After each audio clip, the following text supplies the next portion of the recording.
Hello everyone, ಇದು news 18 ಕನ್ನಡದ digital content. ನಾನು ಶರ್ಮಿತಾ ಶೆಟ್ಟಿ. AI ಯುಗದಲ್ಲಿ ನಾವಿದ್ದೀವಿ. ಈ AI ಬಂದ ಮೇಲೆ ಪ್ರತಿಯೊಬ್ಬ ನೌಕರನು ತನ್ನ ಕೆಲಸ ಇರುತ್ತಾ ಇಲ್ವಾ, AI ನಮ್ಮ ವಲಯವನ್ನು ಆಕ್ರಮಿಸಿಕೊಳ್ಳುತ್ತಾ ಅಂತೇಳಿ ಆತಂಕದಲ್ಲೇ ಇದ್ದಾರೆ. ಕಾರಣ ಒಂದಿಷ್ಟು ವರದಿ ಅಂಕಿ ಅಂಶಗಳು ನಮ್ಮ ಮುಂದೆ ಇರೋದ್ರಿಂದ ಮುಂದೆ ಮನುಷ್ಯರಿಗೆ ಕೆಲಸ ಇರುತ್ತಾ ಇಲ್ವಾ ಹೀಗೊಂದು ಆತಂಕ ಎದುರಾಗಿದೆ.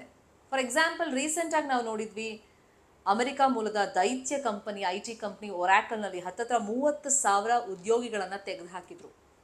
ಮತ್ತು ಈ ವರ್ಷದ ವರದಿಯನ್ನು ನಾವು ನೋಡೋದಾದರೆ ಈ ಅಮೆಜಾನ್, ಒರಾಕಲ್, ಗೂಗಲ್ ಸೇರಿದಂತೆ ಪ್ರತಿಷ್ಠಿತ ಕಂಪನಿಗಳಿಂದ ಹತ್ತತ್ರ 1,15,907 ನೌಕರರನ್ನು ಕೆಲಸದಿಂದ ತೆಗೆದುಹಾಕಿದ್ದಾರೆ. ಕಾರಣ AI ಅಷ್ಟರ ಮಟ್ಟಿಗೆ ಎಲ್ಲ ವಲಯಗಳನ್ನು ಆಕ್ರಮಿಸಿಕೊಳ್ತಾ ಇದೆ.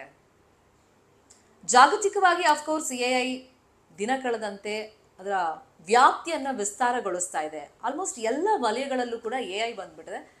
ಅದರಲ್ಲೂ ಆಶ್ಚರ್ಯಕರ ಸಂಗತಿ ಅಂತಂದರೆ, ಈಗ ಮನುಷ್ಯರು ಮಾಡಬಹುದಾದ ಕೆಲವೊಂದು ಕೆಲಸಗಳನ್ನು ಇನ್ನು ಮುಂದೆ AI ಮಾಡುತ್ತೆ ಅಂಥೇಳಿ ವರದಿಗಳು ಹೇಳ್ತಾ ಇದೆ.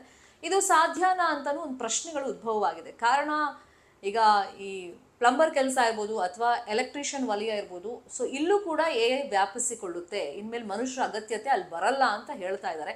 ಆದರೆ ಎಷ್ಟು ಮಟ್ಟಿಗೆ ಪ್ರಾಕ್ಟಿಕಲ್ ಆಗಿ ಸಾಧ್ಯ ಅಂತ ಕೆಲವರು ಪ್ರಶ್ನೆ ಮಾಡ್ತಿದ್ದಾರೆ. ಬಟ್ ಇದು ಸಾಧ್ಯ ಇದೆ AI ಟೆಕ್ನಾಲಜಿಯಿಂದ ಅಂತ ತುಂಬ ಜನ ಹೇಳ್ತಾ ಇದ್ದಾರೆ.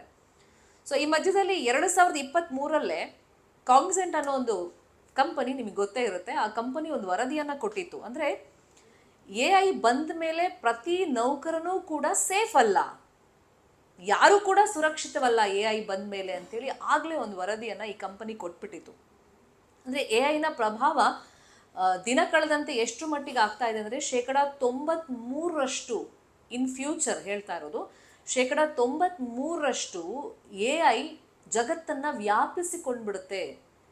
ಅಲ್ಲಿಗೆ ನೌಕರಿ ಕತೆ ಏನು ಅಂಥೇಳಿ ಜನ ಆತಂಕದಲ್ಲಿದ್ದಾರೆ. ಆಲ್ರೆಡಿ ಈಗ IT ಕಂಪನಿ ಇರ್ಬೋದು, ಸರ್ಕಾರಿ ಆಡಳಿತದ ಜೊತೆಗೆ ನಾನು ಆಗಲೇ ಮೆನ್ಷನ್ ಮಾಡ್ದಂಗೆ ಈ ಪ್ಲಂಬರ್ ಕೆಲಸ ಇರ್ಬೋದು ಅಥವಾ ಎಲೆಕ್ಟ್ರಿಷಿಯನ್ ವಲಯಕ್ಕೂ ಈ AI ಬಂದ ಮೇಲೆ ಮುಂದೇನು ನಮ್ಮ ಕೆಲಸದ ಕತೆ, ಜೀವನ ಹೆಂಗೆ ನಡೆಸೋದು ಅಂತೇಳಿ ಸಹಜವಾಗಿ ಜನಸಾಮಾನ್ಯರು ಕೂಡ ಈಗ ಆತಂಕವನ್ನು ವ್ಯಕ್ತಪಡಿಸ್ತಾ ಇದ್ದಾರೆ. ಇನ್ನು ಕೆಲವರು ಇದು ಸಾಧ್ಯನಾ, ಇಷ್ಟರ ಮಟ್ಟಿಗೆ ನಾವು ಡಿಪೆಂಡ್ ಆಗ್ತೀವಾ AI ಮೇಲೆ ಅಂತ ಕೇಳ್ತಾ ಇದ್ದಾರೆ.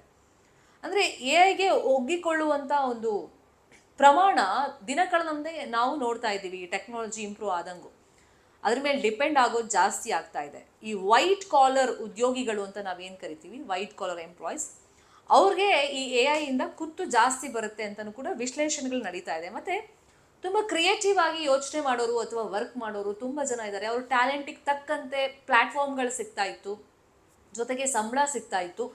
ಬಟ್ ಅಂತಹ ಕ್ರಿಯೇಟಿವ್ ಮೈಂಡ್ ಇರೋರಿಗೂ ಕೂಡ ಈ AIನಿಂದ ಕುತ್ತು ಬರುತ್ತೆ ಜಾಬ್ಗೆ ಅಂತ ಚರ್ಚೆಗಳಾಗ್ತಾ ಇದೆ. ಅಂದರೆ ಒಂದು ದೊಡ್ಡ ಮಟ್ಟದಲ್ಲಿ ಬದಲಾವಣೆಗಳನ್ನು ಕೂಡ ಕಂಪನಿಗಳು ಬಯಸ್ತವೆ. ಈಗ ಮನುಷ್ಯರಾಗಿ ನಮ್ಮಿಂದ ಎಕ್ಸ್ಪೆಕ್ಟೇಷನ್ ಕಂಪನಿಗಳಿಂದ ಜಾಸ್ತಿ ಇದ್ದೇ ಇರುತ್ತೆ. ಇವ್ರಿಗೆ ಇಂತಿಷ್ಟು ಸಂಬಳ ಕೊಡ್ತೀವಿ ಅಂತಂದರೆ ಇಂತಿಷ್ಟು ಕೆಲಸ ಇವರಿಂದ ತೆಗೆಸ್ಬೇಕು, ಜೊತೆಗೆ ಕಂಪನಿ ಒಂದು ಒಳ್ಳೆ ಆದಾಯವನ್ನು ತೆಗಿಬೇಕು ಈ ಒಂದು ವರ್ಷದ ಅವಧಿಯಲ್ಲಿ, ಈ ಥರದ್ದೇನೆ ಒಂದು ಪ್ಲ್ಯಾನನ್ನು ಮಾಡ್ಕೊಂಡಿರ್ತಾರೆ. ಈ AIನ ಫುಲ್ ಅಡಾಪ್ಟ್ ಮಾಡ್ಕೊಳ್ಳೋದ್ರಿಂದ ಅಥವಾ ಅದ್ರ ಮೇಲೆ ನಾವು ಡಿಪೆಂಡ್ ಆಗೋದ್ರಿಂದ, ಅದನ್ನು ಜಾಸ್ತಿ ನಾವು ಬಳಕೆ ಮಾಡೋದ್ರಿಂದ 10 ವರ್ಷದಲ್ಲಿ ನಾವು ಮಾಡೋ ಕೆಲಸದಲ್ಲಿ ಆಗುವಂಥ ಬದಲಾವಣೆ ಇದೆಯಲ್ಲ, ಅದು ಜಸ್ಟ್ 4 ಇಯರ್ಸಲ್ಲೇ ಆಗುತ್ತೆ. ಸೊ ಹಾಗಾಗಿ AI ಮೇಲೆ ಡಿಪೆಂಡೆನ್ಸಿ ಬರ್ಬರ್ತಾ ಜಾಸ್ತಿ ಆಗ್ತಾ ಹೋಗುತ್ತೆ ಅಂಥೇಳಿ ವಿಶ್ಲೇಷಣೆಗಳು ನಡೀತಾ ಇದೆ. ಈ ಬಗ್ಗೆ ನಿಮ್ಗೆ ಏನು ಅನಿಸುತ್ತೆ, ನಿಮ್ಮ ಒಪಿನಿಯನ್ನ ಕಮೆಂಟ್ ಮುಖೇನ ತಿಳಿಸಿ. ನ್ಯೂಸ್ 18 ಕನ್ನಡ ನಾವೆಲ್ಲ ಡಿಜಿಟಲ್ ಮೀಡಿಯಾ ಪ್ಲಾಟ್ಫಾರ್ಮ್ನಲ್ಲೂ ಲಭ್ಯವಿದ್ದೀವಿ. ನಮ್ಮನ್ನು ಫಾಲೋ ಮಾಡಿ, ಸಬ್ಸ್ಕ್ರೈಬ್ ಮಾಡಿ. Thank you so much.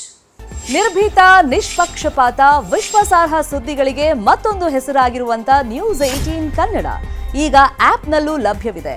ದಯವಿಟ್ಟು ಇಲ್ಲಿರುವಂಥ QR ಕೋಡ್ ಸ್ಕ್ಯಾನ್ ಮಾಡಿಕೊಂಡು ಆ್ಯಪ್ ಡೌನ್ಲೋಡ್ ಮಾಡೋದಕ್ಕೆ ಮರಿಬೇಡಿ. ನಿಮ್ಮ ಬೆಂಬಲ ಹೀಗೆ ಸದಾ ನಮ್ಮೊಂದಿಗಿರಲಿ. ಧನ್ಯವಾದ.